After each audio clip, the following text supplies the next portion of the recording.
As the tumultuous Brooklyn Nets offseason continues, we dive back in on where we stand on Kyrie Irving and if we think it is less and less likely that he will be a Brooklyn Net, the impact that's going to have certainly on Kevin Durant and his decision-making process, and the general state of the Brooklyn Nets franchise 3 years into that championship run we all knew they were going to go on. Right after the theme music. You are Locked On Nets, your daily Brooklyn Nets podcast. Part of the Locked On Podcast Network, your team every day.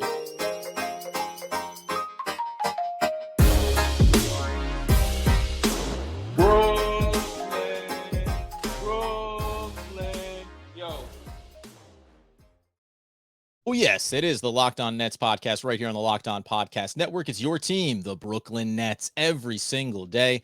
Over there, you're going to find Doug Norrie, owner, operator, DFSR, for all your daily fantasy sports rankings. He's got you covered. Fantasy rankings, quite frankly, from FanDuel, DraftKings. That's your guy. I'm Adam Arbrecht, breaking down the New York Football Giants on the One Giant podcast all off season with my boy, Andy Mack. We thank you for making us your first listen, free on all those great platforms. And let you know, today's episode is brought to you by BetOnline. Of course, BetOnline has you covered this season with more props, odds, and lines than ever before. BetOnline, it's where the game starts. And where we start, Doug, is on percentages. First, though, greetings, salutations, a lovely season to be talking Nets basketball. Oh, baby. Did a bunch of solos here in a row. Going to get back into the old, both Adam and I saddle here. Draft is cleared away. This will be a big week, too, with free agency. I mean, free agency by Thursday at 6 p.m. I know most of probably what we talk about is going to be able to lead into that. And as is always with Nets Nation, man, like there's just never a lull. Like you just can't, even when you think, even you're like, you know what? This week, I'll bang out a couple podcasts. We'll talk about some stuff. It's like, nope. Nice try. The whole organization might be spiraling here. So I don't know, tons to talk about, but I mean, it's good for us. It's like there's never not something to talk about. It's enough negatives in there, right? Yeah. Triple negative makes a positive. No, for sure. Yeah, listen, for sure. And we always talk about that. We think we're always wondering what will we do in the, never mind. Turns out there's 33,000 narratives, but we are going to cover the Williams and Williams. The Nets did sign 2 post-draft picks, one of which Alondes Williams I had highlighted going back to last week. So there'll be some bonus content on the channel here as we work our way through the week.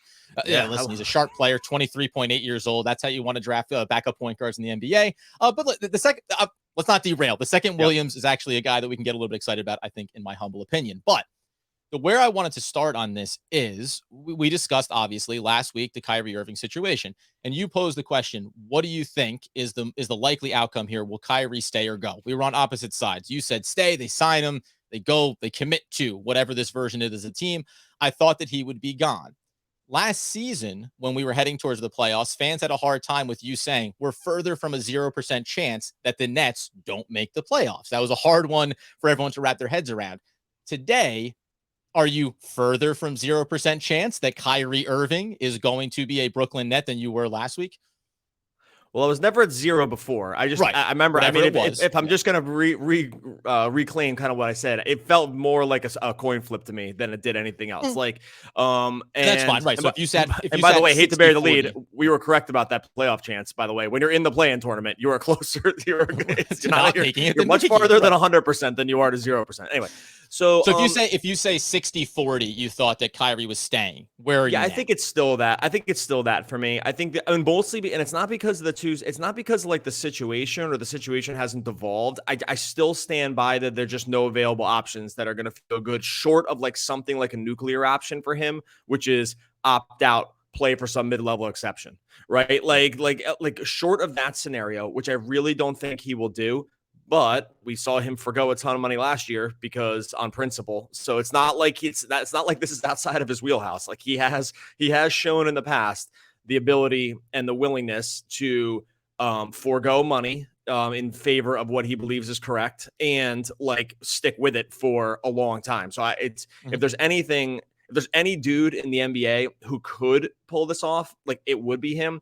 And I still think that like just opting out, go and play for $6 million in LA or something like that is just because that's what they can afford to sign him. I just really don't think that's palatable. So with that in mind, and we'll talk about some of these other scenarios and like some of the other stuff that's kind of come out, I still stand by this is a lot of just posturing, and There is definitely fire with the smoke for sure. Like this isn't just like, hey, we're all playing out like some weird theater here. But I still don't think it's irreparable. And I still don't think that I just don't think the options are out there. And I don't think he's just going to go play for like $5-6 million somewhere. So with those two things in mind, I still think he resigns. I don't feel amazing about it though. It's not high on my list of, hey, most optimistic scenarios that I think is going to play out. The one thing you mentioned there that I think is interesting, and this is why last week when we discussed it, I kind of said, I don't know, when we think about, what is most likely, and you use kind of other NBA or other sports situations to give yourself a bit of a comparison, it's like, yeah, but things have not kind of gone that way for Brooklyn over the last handful of seasons. And the one thing I do think is interesting when you talk about the opt-out option, which is certainly on the table for Kyrie, though it'd be impressive to leave $30 million on the table this season. I will say, though, it's not like Kyrie Irving hasn't earned plenty of money, right? We always talk about like not getting into other people's pockets about what is too much, not enough right now. Why not sign for a little bit less? Why worry about it? Well, you want to get max dollars, like that's your agenda.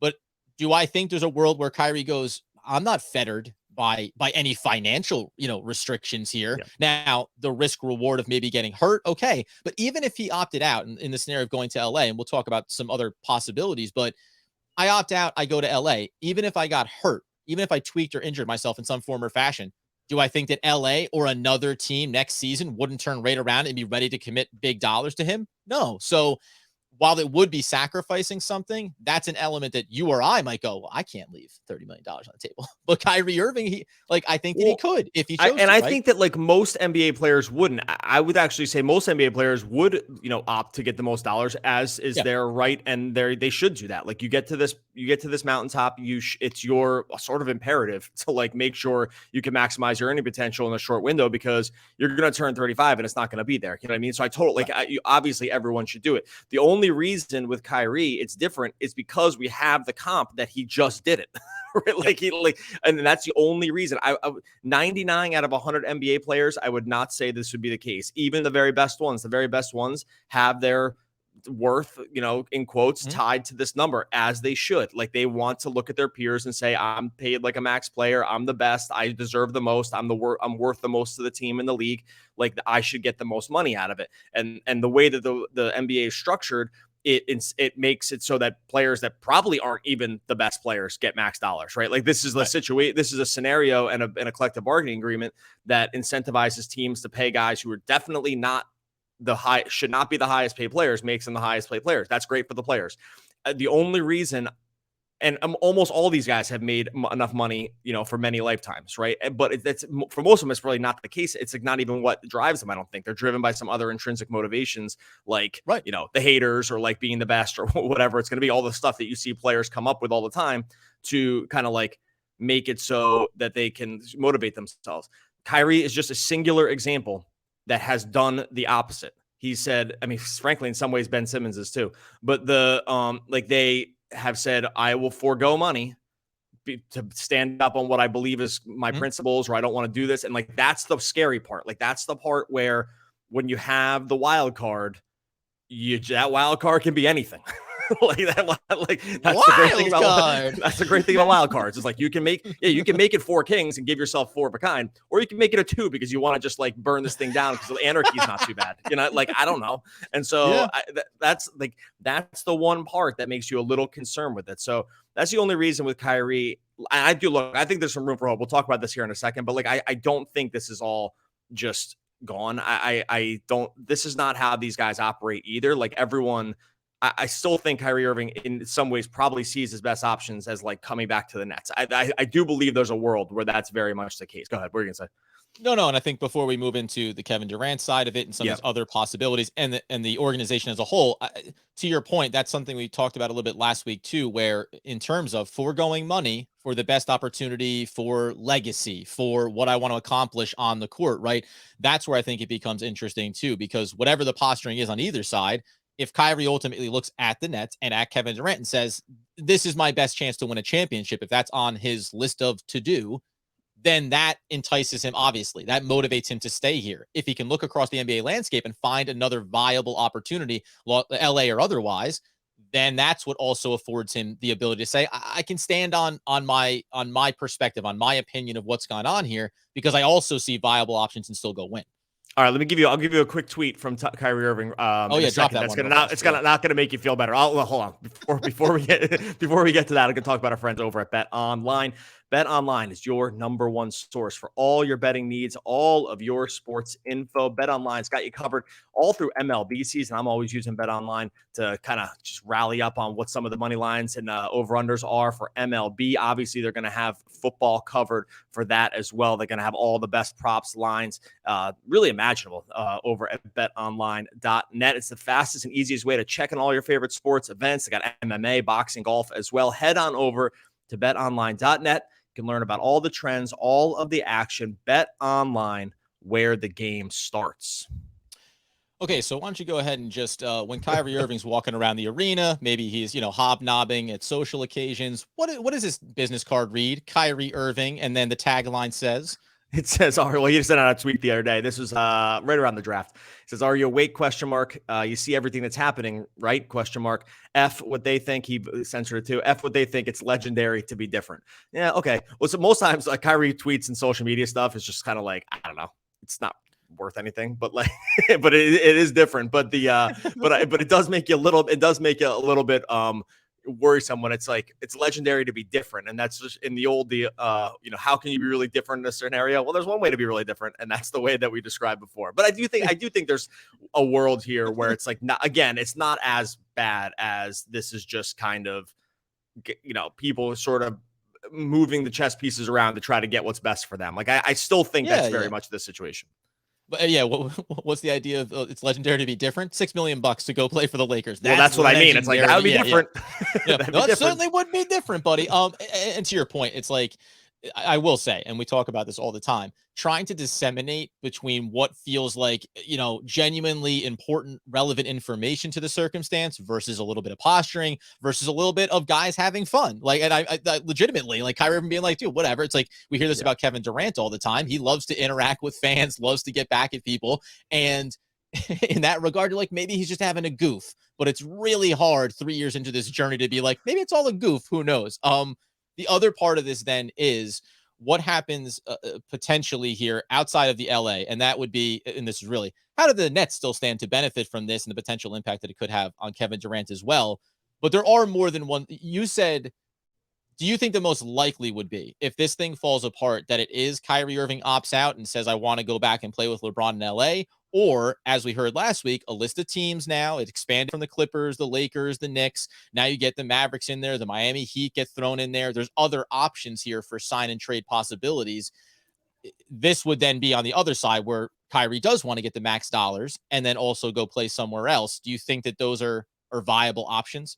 Not really. No. I think those were thrown out by his group. That was like, these are the places I'd be willing to go to. Philly already said it's not going to happen. I think Miami. Well, by the way, that's an absurd, like, in the world where he ends up going to Philly would be just, it almost be, it's actually like teams like that on the list that I think it's kind of a joke. Like, when teams like that make the list, I'm like, what are we talking about here? I don't, like, how is that going to be a scenario? So that's why I think some of these Mavericks feels like a viable one though, probably out of that list, maybe. Like, I think they Brunson kind of looks like he could be on his way out. A lot of these teams poo-pooed it too, because I think they also don't want to like be part of anything that looks like collusion. So like it's so there are some elements here where pre-free agency, you can't negotiate. I mean, technically you cannot negotiate with a player before free agency. We all know that it happens. So it's like, sure, it's not really a secret that this is something that happens a lot prior to it. I do think that Kyrie, like, signing an agent, like, it's a stepmother, but she is, she's a BET executive. I think that actually signaled. I probably should have covered this first, but like one thing I think we kind of not messed up on, but like maybe misread. And by the way, it's been a season of just misreads by the Mets front office. Maybe we could talk about that more. I have a list of all the misreads that the Nets front office has made over the last like year plus. It's actually pretty staggering, like how many times they have like seemingly misread the situation.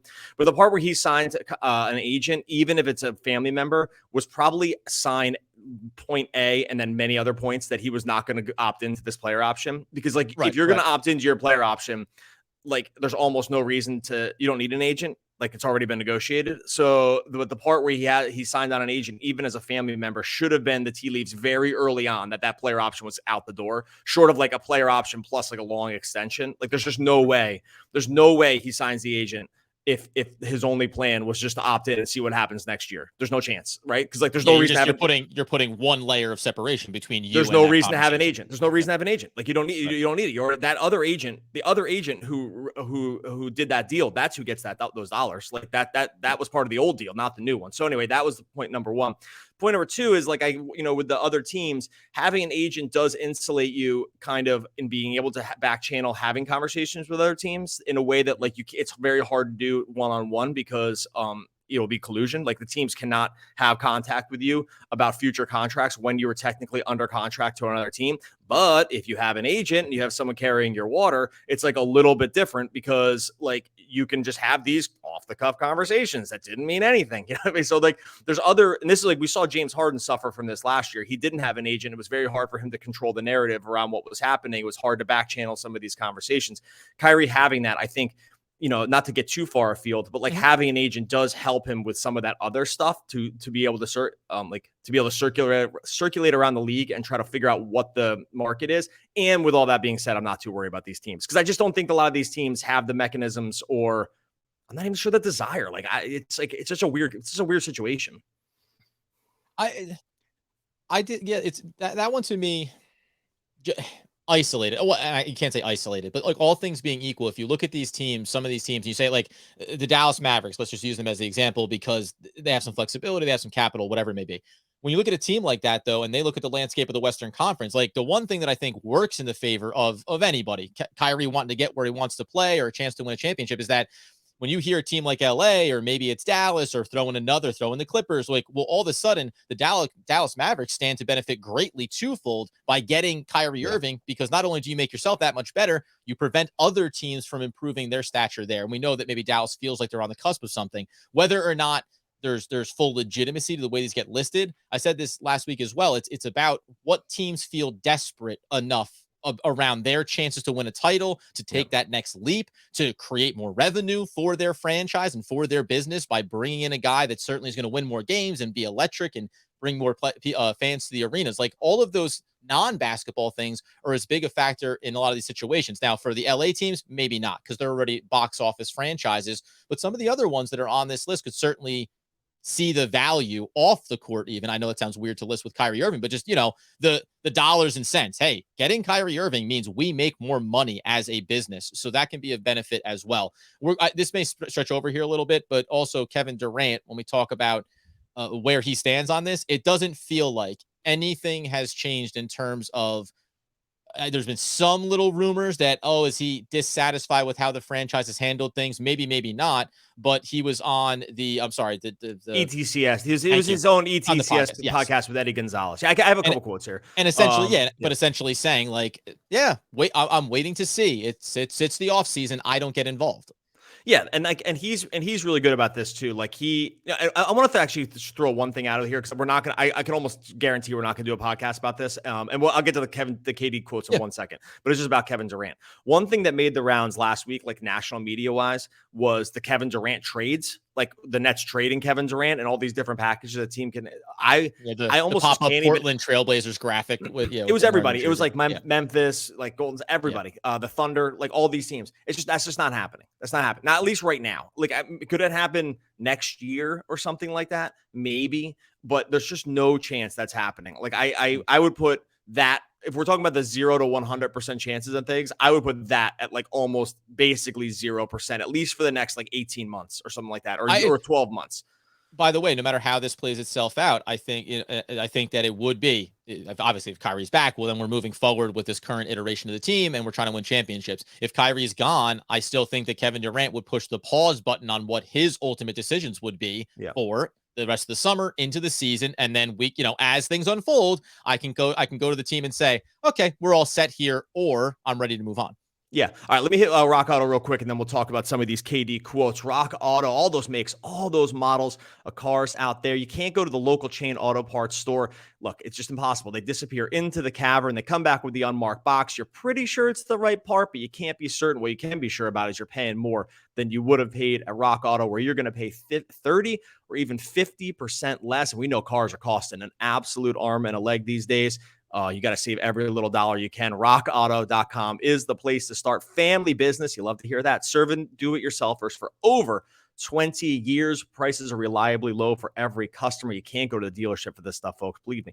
Brake parts, tail lamps, motor oil, even new carpet. Go and explore the drop-down menus by make and model. Makes it super easy to find everything you need for your car or truck. You go to RockAuto.com right now. See all the parts available for your car or truck. You write Locked On, just like our podcast network, in there for the How Did You Hear About Us box, so they know that we sent you. Amazing selection, reliably low prices, all the parts your car or truck will ever need. RockAuto.com.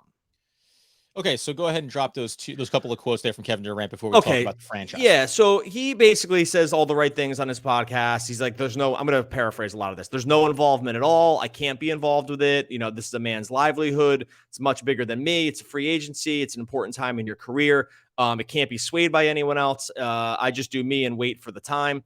And then there's just nothing that can happen right now. He talks about how Kyrie has until the 29th to opt into the contract. That's this Wednesday. With Thursday free agency at 6 p.m.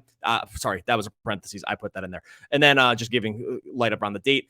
He said, this is Kevin Durant. I just let things play out and see what happens, but keep the regular contact up with Kai and see what happens.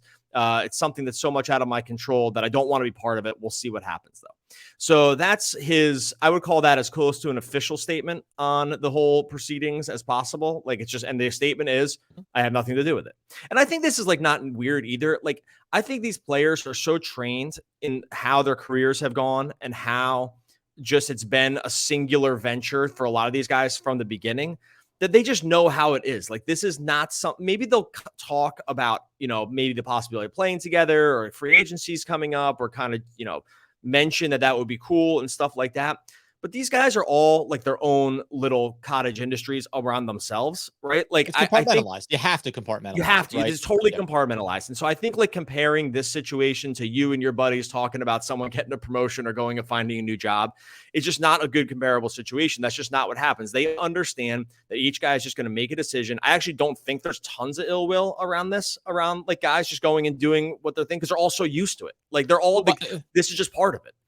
By the way, perfect example is, even in the James Harden set of circumstances, like, I'm sure there's, a little bit of frustration around it, et cetera. They move on. The fans are the ones that hold the highest level of animosity around James Harden and everything that went on. To your point, I think that players look at it and go, well, it's been successful, or it hasn't been, or you're at a different point, James Harden, in your career than I may be. Some guys already have championships. You don't have one yet, right? Like, wherever you want to be in that. And especially now, I think now more than ever, with, we've talked about before on the podcast in general of player movement, and is it good or bad? And do you want guys to be with franchises forever? Sure, I do, because I think it makes it more interesting to see if a guy can get to that mountaintop.